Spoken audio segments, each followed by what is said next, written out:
오늘은 사도신경 고백 중에서 이제 거룩한 공회와 이 파트하고요. 또 그 다음 나오는 성도가 서로 교통하는 것과 이 두 부분에 대해서 살펴보려고 하는데요. 먼저 살펴볼 것은 앞부분에 나오는 거룩한 공회와 이 부분인데요. 여기 나와 있는 이 거룩한 공회화를 그 라틴어 원어로 그대로 보면은 이렇게 해석을 할 수가 있습니다. 나는 거룩하고 보편적인 교회를 믿습니다. 이렇게 번역할 수 있는 대목입니다. 사실 오늘 우리 시대는 이 교회가 불신을 당하는 그런 시대 아닙니까?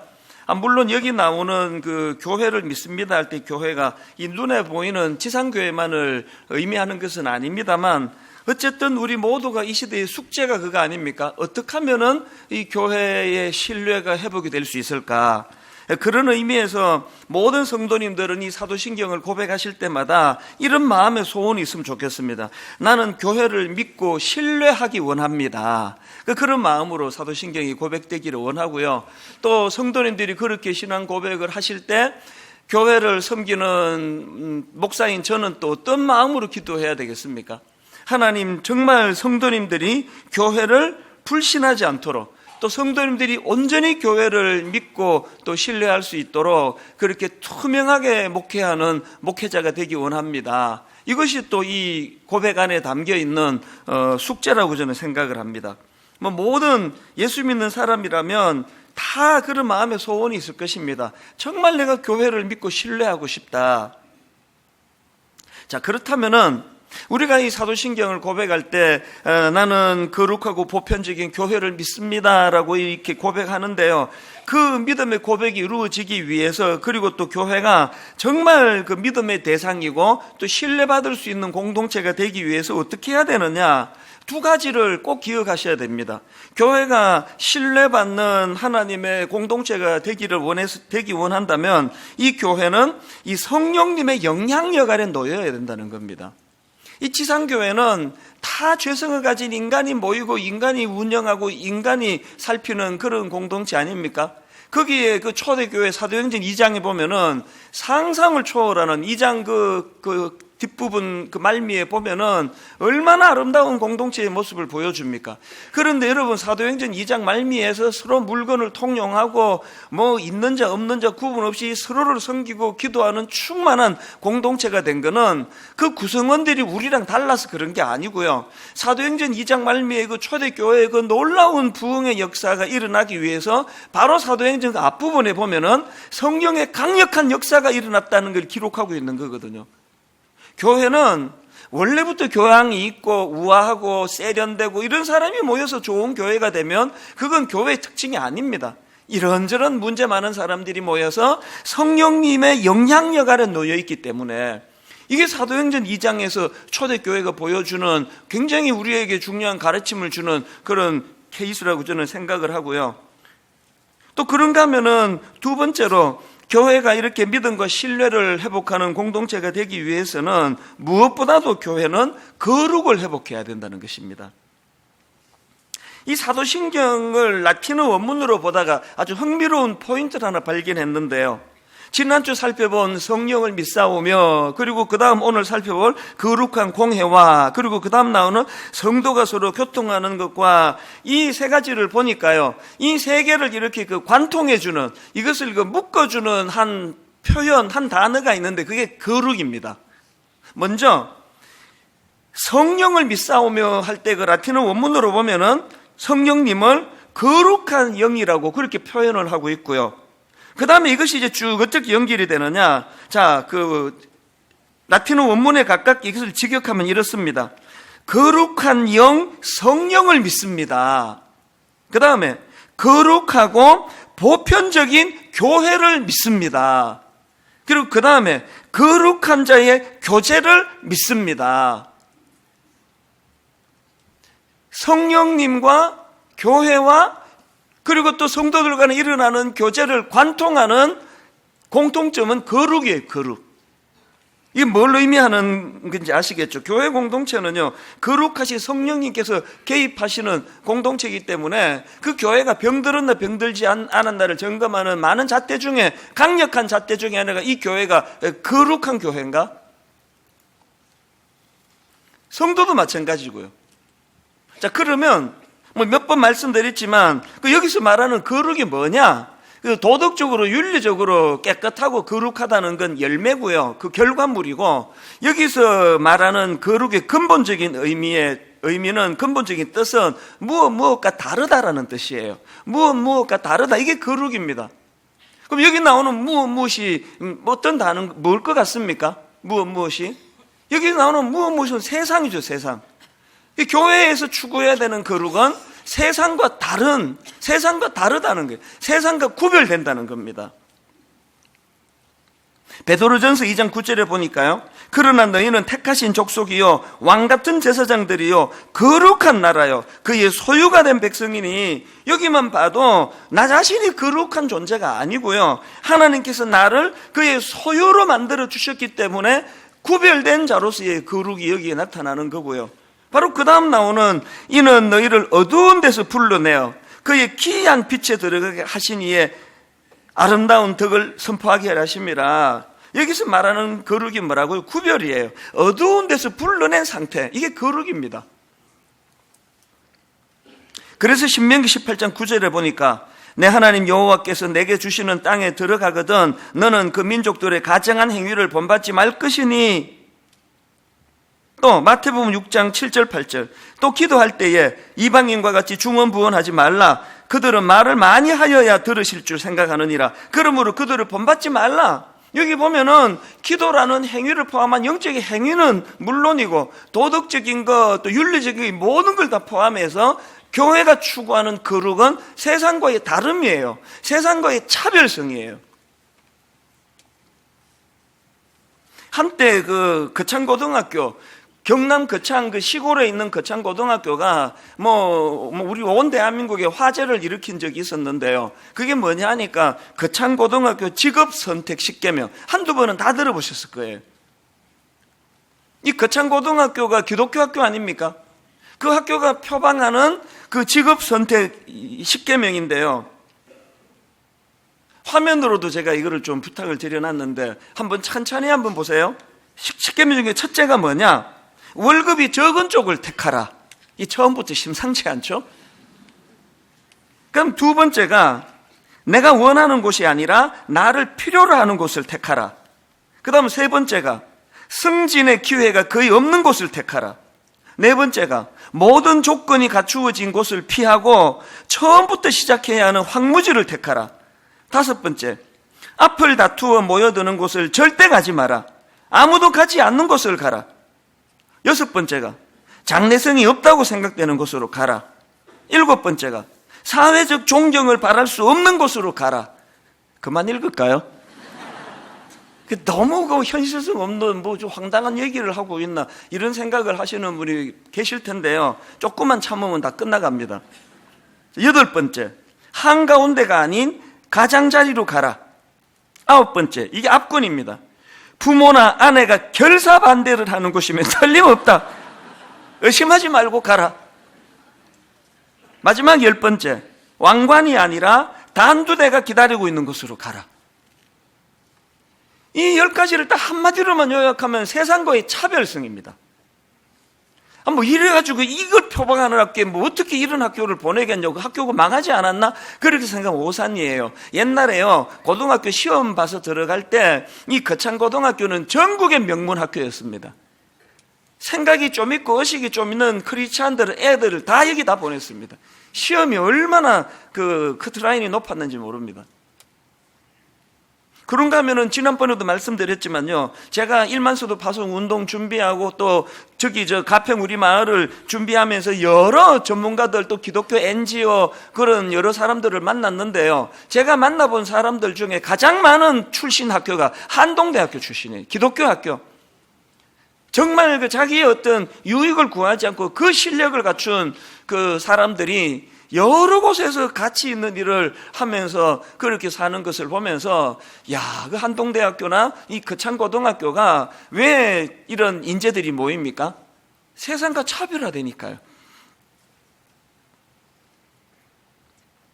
저는 사실 이 교회론을 다루는 오늘의 이 사도신경 본문을 쭉 살펴보다가 제가 그 개척하고 바로 쓴 책이 하나 있는데요. 세상에 없는 것이라는 책입니다. 이 책을 쓰고 한동안 내가 절필을 했습니다. 오랜 기간 다시 책 쓰지 않았는데요. 왜 안 썼을까요? 뭐 글이나 쓰고 이런 것보다 한번 여기에 올인하고 싶은 마음이 있었거든요. 여기 올인하는 게 뭡니까? 이 책 세상에 없는 것이라는 이 책은요, 원래 제목은 훨씬 깁니다. 원래 제목은 이렇습니다. 세상에 없는 것 되기 위해 달려가는 분당 우리 교회 개척 일기. 이 세상과 다름을 강조하는 거 아닙니까? 세상에 없는 것 되기 위해 달려가는 분당 우리 교회 개척. 이걸 줄여가지고 세상에 없는 것이라고 그렇게 썼는데, 지금도 많은 개척교회 목사님들이 이 책을 참고를 한다고 제가 들었거든요. 왜 많은 개척교회 목사님 이 책을 참고할까요? 개척을 할 때 세상과 다른 공동체를 만들어야 된다는 알거든요. 저는 뭐 제가 쓴 책이나 또 제가 쓴 설교도 막 억지로 이제 저를 이렇게 점검하려고 듣지 잘 안 듣고 잘 안 읽는데요. 지난주에 제가 이 설교를 준비하면서 그 세상에 없는 것이라는 책을 꺼내가지고 뭐 다는 아니지만 쭉 이렇게 훑어보았습니다. 왜 이 책을 다시 꺼내 읽었느냐? 지난주에 성령을 믿사오며 그 다음에 거룩한 공회와 이 대목을 살펴보면서 분당 우리 교회가 첫 출발이 세상에 없는 것 되기 위해 달려가는 교회라 그랬는데 여전히 지금 그 정신이 살아있는가? 그러면서 쭉 살펴보면서 어떤 거는 또 유지가 되지만 더 많은 부분에 지금 약해지고 초심을 잃어가고 있는 게 또 사실이라서 정말 이 정신 차려야 되겠다. 이 모든 게 무엇을 위한 몸부림입니까? 세상과의 그 구별됨, 세상과의 차별성, 이런 차원에서의 거룩을 추구하는 게 교회이기 때문에 그런 맥락에서 우리 모두의 이 삶을 되돌아보면은 우리가 무슨 막 엄청난 도덕적으로 악한 짓을 해서 문제가 아니라 세상 사람들이 보기에 니하고 나하고 뭐가 다른데? 예수 믿는 내하고 안 믿는 나하고 뭐가 다른데? 이게 결정적으로 비난의 그 포인트 아닙니까? 그래서 우리는 항상 이 교회가 은혜를 향해 나가기 위해서는 성령님이 이 교회를 다스리셔야 되고요. 그런가 하면은 그 거룩하신 성령님이 다스린다 할 때 반드시 나타나는 열매가 거룩이라는 거. 그리고 그 거룩은 세상 사람들과의 차별성이라는 거. 이거를 잘 인식해야 된다는 겁니다. 이게 교회의 거룩성이고요. 그런가 하면 또 한 가지 더 살펴볼 게 있습니다. 우리말로는 이게 잘 드러나지 않는데요. 그 라틴어 원문으로 보면은 이 거룩한 공회화가 이게 거룩성만 있는 게 아니라 보편성도 있다는 걸 확인해 알 수 있습니다. 이 거룩한 공회화, 이걸 라틴어 원문 그대로 직역하면 이렇습니다. 나는 거룩하고 보편적인 교회를 믿습니다. 이렇게 되어 있습니다. 교회의 거룩성과 함께 교회의 보편성, 이게 뭐냐? 오늘 그 본문 고린도전서 1장 2절을 제가 본문으로 택한 이유도 이 설명 때문인데요. 고린도전서 1장 2절에 보면은 교회의 보편성이 뭔지를 잘 설명하고 있습니다. 한번 보십시오. 사도 바울의 인사입니다. 고린도에 있는 하나님의 교회 곧 그리스도 예수 안에서 거룩하여지고 성도라 부르심을 받은 자들과, 그 다음 보세요. 또 각 처에서 우리 주 곧 그들과 우리의 주 대신 예수 그리스도의 이름을 부르는 모든 자들에게, 이게 지금 교회의 거룩성과 보편성이 다 담겨 있는 말씀입니다. 교회의 거룩성이 뭡니까? 앞에 나와 있는 부분 다시 한번 보세요. 고린도에 있는 하나님의 교회, 그리고 곧 하면서 이제 교회를 풀어 설명합니다. 뭐가 교회입니까? 그리스도 예수 안에서 거룩하여지고 성도나 부르심을 받은 자들의 모임. 그래서 거룩한 성도가 모인 공동체가 그게 교회이기 때문에 교회는 저절로 거룩한 공동체라는 겁니다. 그런가 하면 그 다음 나오는 2절 하반절에 보세요. 또 각 처에서 우리 주 곧 그들과 우리의 주 대신 예수 그리스도의 이름을 부르는 모든 자들에게, 여기 나와 있는 각 처에서 이거 원어로 보면은 모든 장소를 의미합니다. 그러니까 지금 사도 바울이 교회의 거룩성을 말하면서 고린도에 있는 하나님의 교회라는 그 지역성을 설명하고 그게 끝나는 게 아니라 그 다음에 거기뿐만 아니고 모든 장소에서 각 처에서 우리 주 곧 그들과 우리의 주 대신 예수 그리스도의 이름을 부르는 모든 자들의 모임, 이게 다 교회라는 겁니다. 이거는요 교회의 보편성을 설명하고 그리고 또 그 비슷한 개념으로 교회의 통일성이 있습니다. 한마디로 말하면 우리 교회가 아니라는 뜻입니다. 이게 딱 한마디로 말하면. 지금 한국 교회가 이 개교회주의의 함정에 빠져 있는데 여기서 벗어나려면 이 사도행전의 정신을 잘 회복해야 됩니다. 이 분당 우리 교회 그 이름을 엄청 잘 지었잖아요. 제가 지었거든요. 정말 잘 지었습니다. 분당 우리 교회를 딱 짓고 나니까 모은행에서 갑자기 우리은행으로 바꾸더라고요. 믿거나 말거나. 이름 참 잘 지었습니다. 그래서 분당 우리 교회를 이름 잘 지어서 교회가 이렇게 부흥하는 교회 아닙니까? 전국의 모든 교회가 우리 교회에서 기도하는 거예요. 막 새벽마다 주님 우리 교회를 부흥시켜 주시옵소서. 막 얼마나 기도를 많이, 지금도 많이 해요. 내가 만나는 우리 친구들마다 이제 우리 교회에서는 그만 기도하고 당신들 위해 기도해라. 이 우리 교회라는 이름이 참 좋은데요. 그러나 또 한편 이 이름이 갖는 위험성이 있습니다. 여기서 말하는 우리 교회가 보편성과 통일성을 갖춘 이 땅의 모든 교회, 심지어는 그 시대를 뛰어넘는 모든 주님 이름으로 모이는 교회들을 일컫는 의미에서 우리 교회가 돼야지, 이 분당에 있는, 임해동에 있는 요 조그만한 우리 교회가 우리 교회를 생각하는 건 굉장히 위험한 거예요. 그래서 저는 가끔 가다가 우리 교회에 대한 자부심이 좀 지나치신 분들에 대해서는 저건 참 위험한데 이런 생각을 합니다. 자기가 출석하는 교회에 대한 긍지를 가지는 게 뭐가 잘못됐습니까만 그것이 과하다 보면은 우리 교회만 좋은 교회라는 식으로 이게 흘러갈 위험이 있다는 겁니다. 모든 이단교회의 특징은 우리 교회만 구원이 있다는 거예요. 모든 이단교회의 특징은 우리 교회만 좋은 교회라는 거예요. 여러분, 의도적으로라도 의식적으로라도 우리 교회라는 요 울타리에 갇힌 분당 우리 교회가 아니라 보편성과 통일성을 갖춘 많은 이 지역교회들을 돌아보는, 그래서 제가 전에도 한번 말씀을 드렸잖아요. 개척 초기에 우리 교회도 그때 초창기인데 또 이제 누구의 사정은 누가 알아준다고요. 이제 교회가 힘드니까 모든 교회가 다 힘들어 보이니까 그랬겠죠. 차 몰고 가거나 버스 타고 갈 때 눈에 보이는 교회들마다 다 축복하며 기도해 준 적이 있거든요. 상가의 간판이 보이는 교회마다 하나님 저 교회에도 똑같은 은혜로 그렇게 역사해 달라고 그렇게 축복하며 기도한 적이 있었는데요.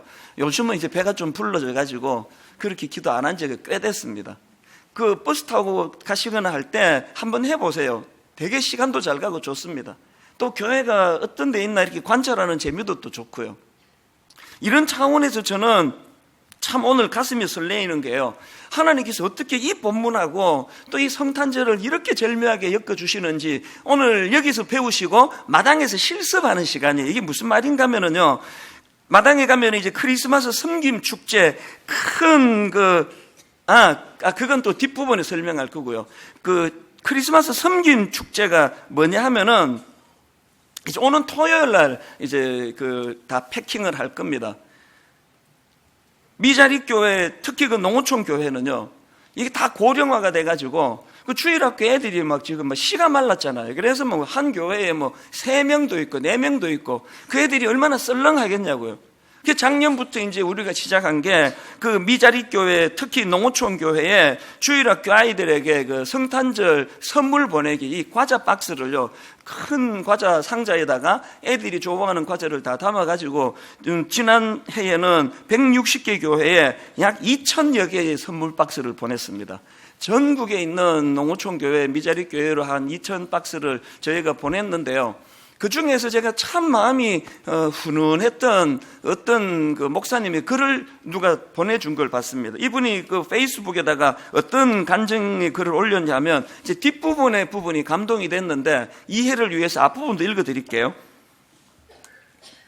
얼마 전에 분당 우리 교회 전도사님께서 영아부터 고등학생까지 몇 명이 모이느냐는 전화가 왔다. 이리저리 카운트를 해보니 제적이 13명이나 된다. 그래서 13명이라고 하니 성탄 선물 과자 박스 13개가 택배로 왔다. 서너 박스만 보내주셔도 감사할 텐데 애써 13박스를 챙겨 보내준 그 마음이 참 고맙다. 그리고 그 다음에 내용이 이겁니다. 우리도 이웃에게 뭘 좀 나눌 것이 없을까 고민하다가 마침 생각나는 작은 교회가 있어 13박스 중에서 7박스는 다시 다른 곳으로 보내기로 했다. 남아서가 아니라 나누는 것이 더 큰 기쁨이고 복이기에, 그리고 점점점하고 결론이래요.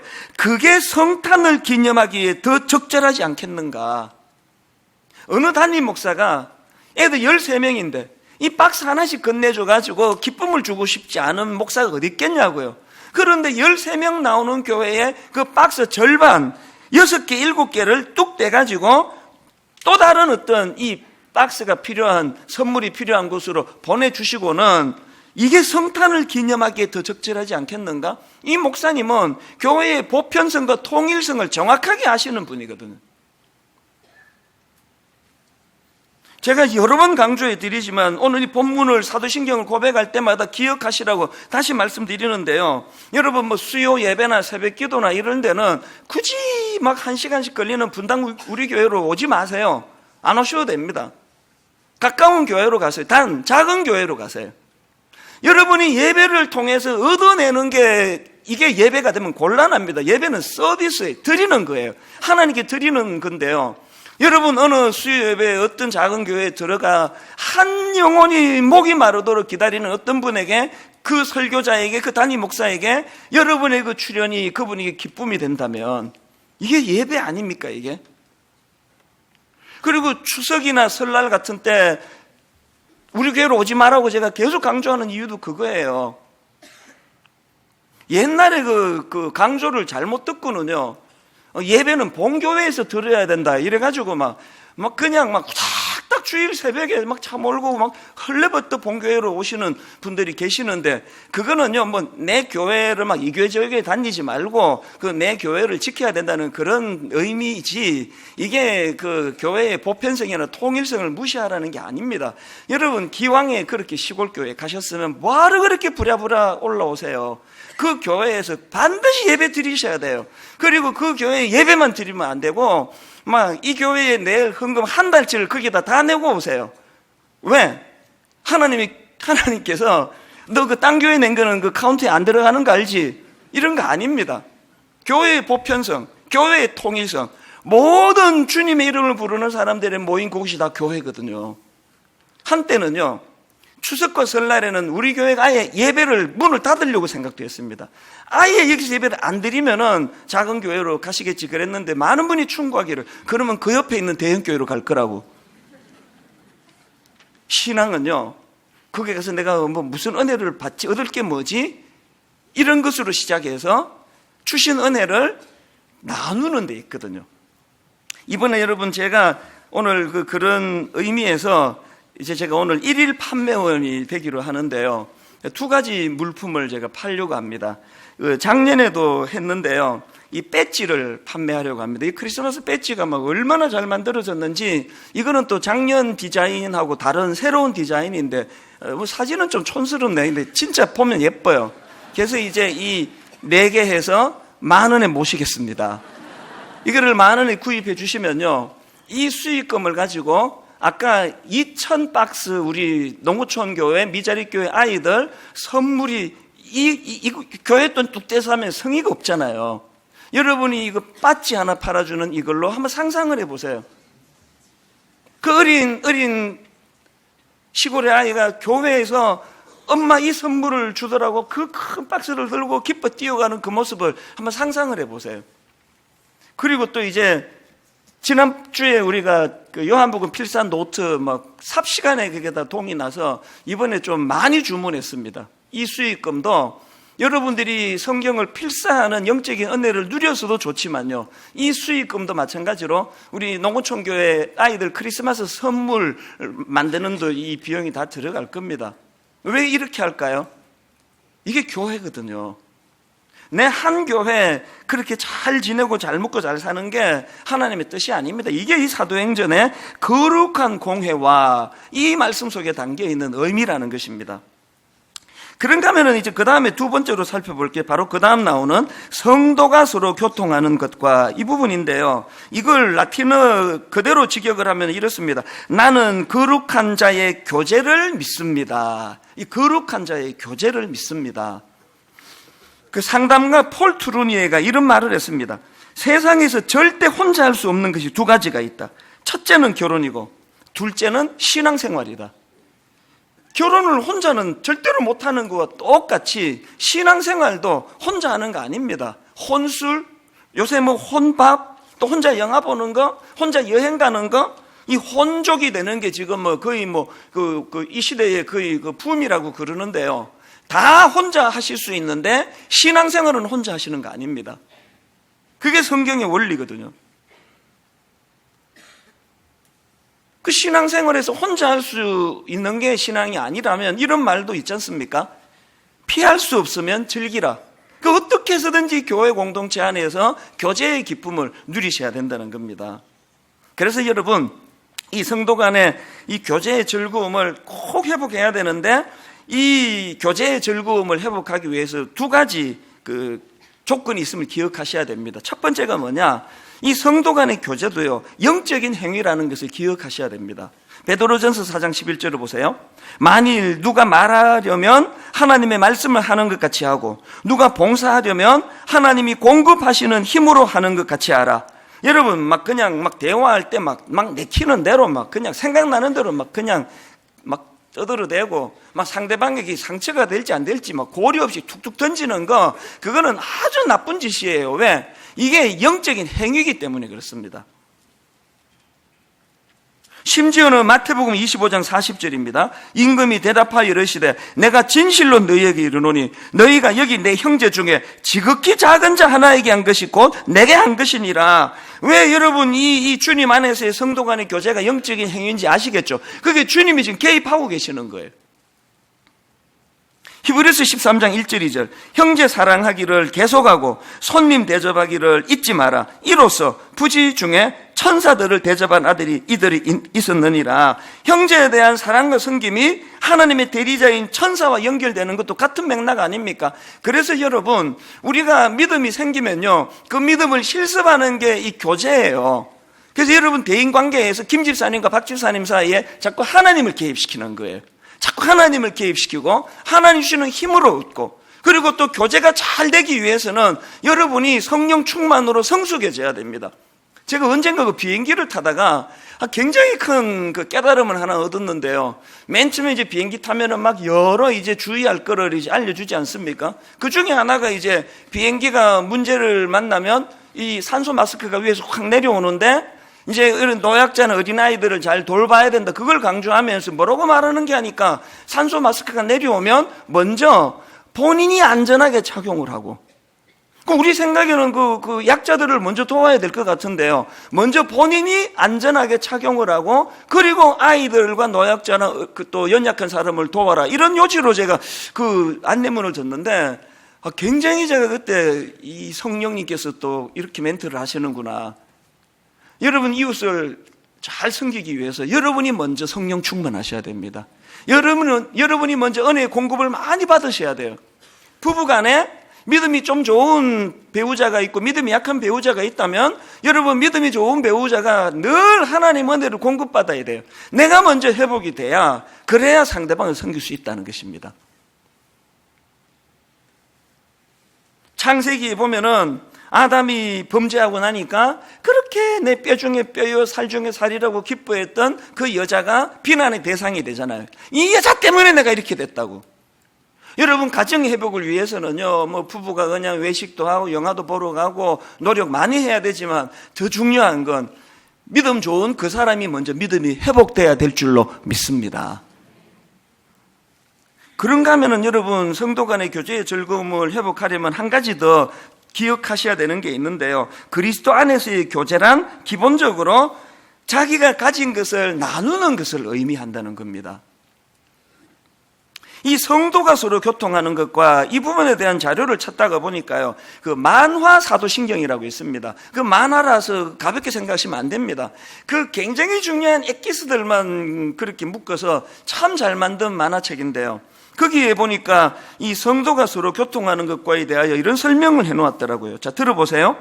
여기서 교제란 나눔을 의미합니다. 성도의 교제는 곧 하나님을 아는 지식을 나누는 것이며 하나님께 받은 은혜와 사랑을 나누는 것입니다. 성도의 교제는 은사의 나눔을 포함합니다. 성도의 교제는 물질적 나눔까지 포함합니다.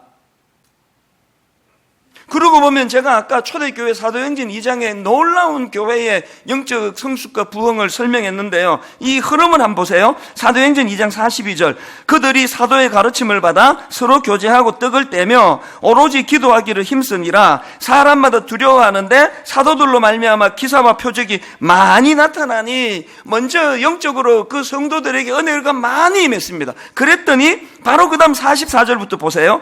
믿는 사람이 다 함께 있어 모든 물건을 서로 통용하고 또 재산과 소유를 팔아 각 사람의 필요를 따라 나눠주며, 교회에서 이루어지는 성도 간의 교제는 기본적으로 자기가 가진 것을 나누어주는 거라 그랬잖아요. 은혜 받으면 그 은혜를 나누어주는 거고, 물질로 여유가 있으면 물질을 가지고 그들을 섬기는 것이고, 이런 의미에서 오늘 저는 또 마당에서 아까 너무 이제 성격이 급해가지고 아까 설명하려다가 주춤한 내용인데요. 마당에서 정말 좋은 잔치가 벌어집니다. 크리스마스 추리가, 우리 이번에 그 청년, 고마운 그 청년들이 추리를 잘 만들었는데요. 그 크리스마스 추리에 보면은 이런 사랑의 열매가 주렁주렁 달려 있을 거예요. 엄청 많이 달려 있습니다. 이게 뭐냐 하니까 몇 주 전에 말씀드렸잖아요. 그동안 매 성탄절마다 우리가 이제 그 헌금한 거 가지고 그 외부 기관에다가 이 헌금을 다 이제 그 기증을 했는데요. 올해는 이제 우리 교회 안에 있는 정말 위로가 필요한 분들을 주님의 이름으로 위로를 좀 하자고, 그래서 올 한 해 참 이런저런 아픔을 통해 위로가 필요한 분들 사연을 접수를 받겠다 그랬더니 지난 한 주 동안에 막 쇄도해서 들어왔습니다. 그 중에 뭐 사연이 뭐 예를 들면 이런 겁니다. 이런 사연이 들어왔습니다. 이름은 안 밝힙니다. 누군지. 모 성도는 최근 아내가 큰 사고를 당했습니다. 어린 두 딸이 있는데 엄마를 많이 찾고 있습니다. 이 아이들에게 겨울용 파카로 엄마 품을 대신할 수는 없겠지만 작은 온기로 위로해 주시면 좋을 것 같습니다. 그 사연의 중에 하나가 그거더라고요. 그런가 하면은 또 주일학교 동료 교사를 위해 가지고 어느 분이 이렇게 사연을 올렸습니다. 땡땡 주일학교 부서에서 봉사하는 모 선생님은 어머님께 신장을 공유하기로 결심하고 이식 수술을 준비하고 있는 청년입니다. 어머님의 마음을 너무나 잘 헤아리고 복음과 믿음으로 가정을 세우려고 합니다. 수술 후 어머님과 영화도 관람하고 식사 나누며 행복한 시간을 보내게 해드리면 좋겠습니다. 그리고는 이분이 제안한 게 뭐냐, 선물, 영화 티켓 2장, 그리고 2인 식사권. 그래서 이제 이식 수술을 하고 그 어머니와 아들이 오손도손 함께 영화 보고 밥 먹을 수 있도록 그렇게 선물을 보내주면 좋겠다. 그래서 요거 내가 찜했다. 이거 제가 할 거예요. 또 그런가 하면은요, 아침에 이제 이거를 이제 그 담당자가 보내줬는데 여기에 보니까 이제 여기에 사연이 있거든요. 이런 사연이 있습니다. 모 성도는 굳게 신뢰했던 동업자의 공금 횡령으로 인해 오랜 시간 동안 소송이 진행 중에 많은 어려움을 겪고 있습니다. 오가는 길에 조금이라도 보탬이 되고 위로가 되길 바라며 주유비를 선물해 드리고 싶습니다. 모든 크리스마스 그 열매가 다 이걸로 지금 장식이 되어 있는데요. 이런 사연이 다 왔습니다. 어떤 입시 고3 학생에게는 이런 너무너무 가슴 아픈 일을 지금 겪었는데 그 아이에게 아이패드를 선물하면 좋겠습니다. 이런 여러 가지 선물이요. 무려 325개가 들어왔습니다. 그래서 이제 이 사랑의 열매를 달아놨으니까요. 이제 나가시다가 이 열매 원하는 대로 하나씩 그냥 여러분이 가져가시면 돼요. 그리고 이 사연을 적어 놓은 거는 이건 놓고 이분을 위해 기도해 드리라는 뜻이고요. 그리고 이것이 이제 헌금 봉투가 됩니다. 그리고 많은 부담을 안기면 곤란하다 그래서 한 그거당 5만 원이에요. 난 2개를 하겠다. 난 3개를 하겠다. 그렇게 이것들이 다 규합이 되면 이 모든 사연에 아까 여러분 아내가 큰 사고를 당한 그 아이들에게 겨울용 파카, 엄마 품을 대신할 수는 없지만 교회가 주님의 사랑으로 이걸 선물해 놓으라고. 그 파카를 입을 그 애를 생각하니까요. 진짜 내 딸, 내 손주처럼 그렇게 마음이 기쁘더라고요. 현장에서 헌금을 하셔도 되고요. 아니면은 열매 이거 봉투를 갖고 오셔가지고 다음 주일 헌금하면 하셔도 되고요. 그리고 계좌 번호를 홈페이지에다가 이제 아마 이미 올라갔을 거예요. 거기로 헌금해 주시면 돼요. 한 계좌 하셔도 되고요, 10계좌 하셔도 됩니다. 그렇게 해서 이 325분에게 이 선물이 다 되고, 그리고 여러분의 헌금이 남으면 저희 교회가 지금 하고 있는 그 이삭 죽기 헌금 아시죠? 거기로 이 모든 헌금 전액이 다 갑니다. 우리 교회가 이웃사랑 헌금이 2개인데요. 하나는 우리 교회 안에 도와야 될 성도를 돕는 기금이 이삭 죽기 헌금이고요. 그런가 하면은 교회 바깥에 안 믿는 사람을 포함해서 교회 바깥의 사람을 돕는 기금이 긴급구호뱅크입니다. 송파 새 모녀 자살 사건을 계기로 교회가 그 목돈 얼마가 없어서 자살하는 사람들을 좀 막아보자, 이렇게 시작한 게 긴급구호뱅크인데, 고맙게도 지난 5년 동안 그런 긴급 상황에 있던 이웃 1330명에게 17억 9,400만 원이 들어갔습니다. 한 푼도 교회 재정으로 한 거 없고 다 여러분이 주신 거예요. 다른 교회 성도님들도 여기에 동참을 하신 거거든요. 이번 성탄절날 정말 주님께 이 사랑의 열매를 한번 맺어 드리자는 거거든요.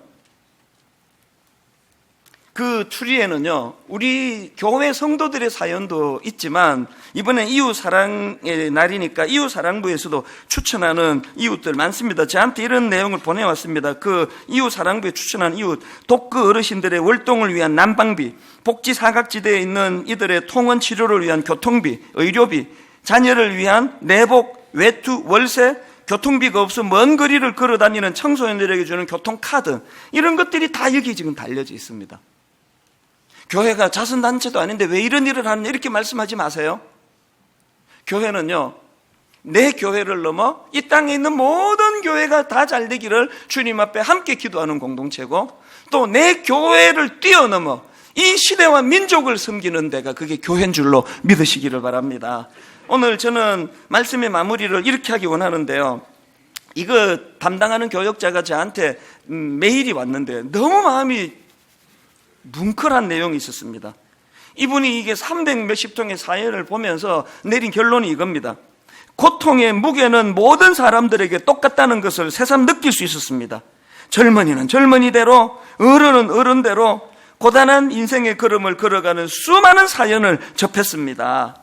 그런데 그 다음 이분의 결론, 그런데 소망이 있는 것은 고난의 터널을 통과하는 이분들에게 든든한 응원 부대가 있다는 것입니다. 이게 교회인 줄로 믿으시기를 바랍니다. 어떤 교회가 우리가 꿈꾸는 이상적인 교회입니까? 예수 그리스도의 십자가로 세워진 교회, 그리고 그 우리를 십자가로 인도해 주시는 성령님께서 이 교회를 주관하시고 주도하시고 이끌어 주시는 교회, 그리고 그 많은 받은 은혜들을 가두어 두지 않고 이것을 우리 주변 교회로, 우리 이웃으로 흘려보내는 성도들이 모인 교회, 성도들 간의 교제가 충만하게 은혜 가운데 넘치는 교회, 이런 교회를 향한 꿈을 꾸시고 우리 모두가 다 교회를 믿고 교회 안에서의 성도 간의 교제를 믿을 수 있는 것 성령님이 함께 개입하시기 때문입니다. 그렇게 고백하는 좋은 교회를 향한 꿈을 꾸며 달려나가는 분당 우리 교회 성도님들 되시기를 주님 이름으로 축복합니다. 오늘 말씀을 우리 기억하시면서 우리들의 찬양 45번입니다. 교회를 향한 이 꿈, 우리에게 소원이 하나 있네. 한 항목 한 항목 우리 찬양을 선포하시면서 우리 힘있게 이 찬양 같이 부르도록 하겠습니다. 우리에겐 소원이 하나 있네. 우리에겐 소원이 하나 있네. 어떤 소원입니까? 주님 다시 오실 그날까지, 다시 오실 그날까지 우리 가슴에 새긴 주의 십자가 사랑, 주의 십자가 사랑 나의 교회를 사랑케 하네. 사랑케 하네. 주의 교회를 향한 우리 마음, 희생과 포기와 가난과 고난, 하물며 죽음조차 우리를 막을 수 없네. 감히 이렇게 선포합니다. 우리 교회는 이 땅의 희망. 아멘. 교회를 교회되게, 예배 예배되게, 우리 사용하소서. 진정한 부흥의 날, 임하도록 우리 사용하소서. 우리 꿈을 가지고 다시 한번 우리에겐 소원이 하나 있네. 주님 다시 오실 그날까지 우리 가슴에 새긴 주의 십자가 사랑, 나의 교회를 사랑케 하네. 주의 교회를 향한 우리 마음, 여러분 교회를 향한 이 마음을 선포하십시오. 희생과 포기와 가난과 고난, 하물며 죽음조차 우리 막을 수 없네. 힘있게 선포하십시오. 우리 교회는 이 땅의 희망. 교회를 교회되게 예배되게 우리 사용하소서. 진정한 부흥의 날 오늘 임하도록 우리 사용하소서. 이를 가능해 하시는 성령님, 성령 안에 예배하리라.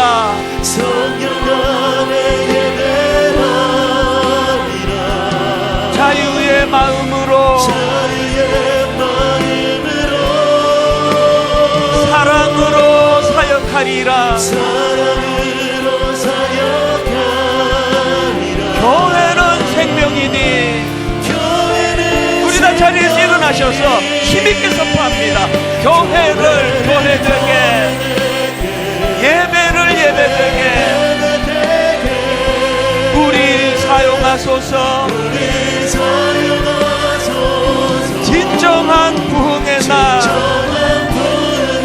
오늘 임하도록